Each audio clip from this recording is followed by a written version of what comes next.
Ooh, that's a hard one.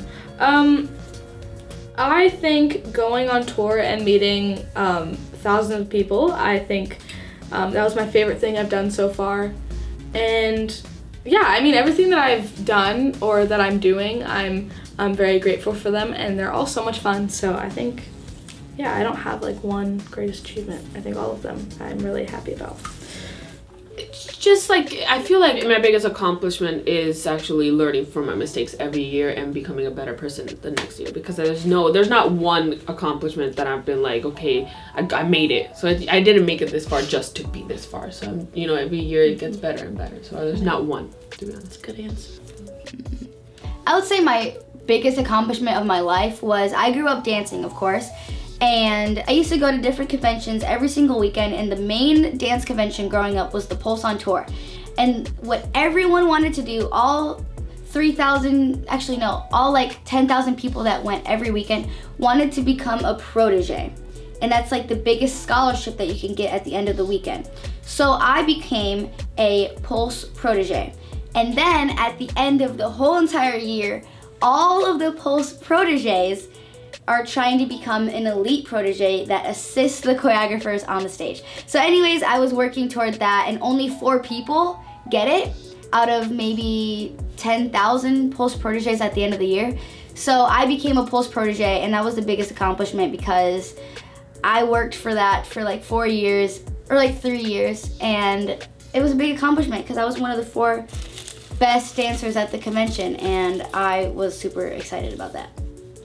One of my greatest accomplishments is definitely performing at VidCon. That was such an honor, and oh my gosh, just everything about it was, oh my gosh. I get like goosebumps thinking about it, because performing there was like, I was just so honored to perform there, and I had such a fun time with all my dancers and my choreographer, and I loved creating what we put out there, and I'm super proud of what we put out on the VidCon stage. And I was super nervous too, because it's like such a big thing, but it turned out great, so I'm pretty proud of myself, and yeah, it was super fun. That's definitely one of the biggest things that I've done, and I'm very happy that I did it.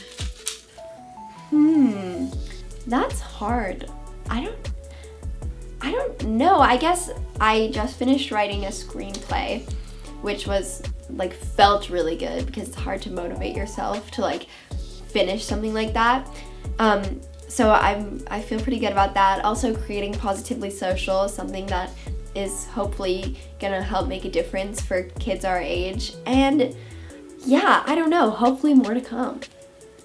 When I hit 10K on Instagram, I literally, let me tell you, like, once I was at 9,999, I was walking up my stairs, and then as soon as I hit 10K, like, I started yelling. I was like, everybody, call me Mr. 10K. Like, I went to school the next day, I was like, yo, I got 10,000 followers. No biggie. I'd say the coolest thing we've ever done is probably we just did a festival a couple weeks before the CBBC Summer Social called Camp Festival, and this actually happened just out of luck. So we were performing on the second biggest stage there called the Big Top, and then one of the acts couldn't perform, who was scheduled to be like one of the headliners of the Saturday night on the main stage. I'm not gonna name it. And so he wasn't able to perform, so they asked us to do it instead. So we performed one of the headlining slots on the main stage that night, and I was like, it was like in front of 15,000 people, so that was really cool. That's probably the coolest thing we've done. On TikTok, recently, on my TikTok page, I've been blowing up a lot, and I'm really grateful for, the supporters who are supporting me, and for TikTok itself. But my proudest moment is probably when my video hit about like 2.8 million likes. And I'm still like super proud of it, because it keeps on growing and keeps on getting more likes and stuff. So I'm like always proud. But like when it hit 1 million, I was like freaking out. My first TikTok to hit 1 million, I was like so happy and stuff. Also like other things on social media, like Instagram and stuff. But that's probably my proudest moment. I think maybe one of the first times I was recognized, there was this little boy who like came up to me, and he was like, "Oh, you're Ethan from Stuck in the Middle." I was like, "Yeah," and he was like, "I want to be just like you," and I just found that like so cool, because it was like, wow, like never met this kid before in my life. Sadly, I don't remember his name. I don't even know if he gave me his name, but it was just so cool that like I could like have that sort of impact on someone, and it's really cool that I have that opportunity. So yeah, I guess that's a proud moment.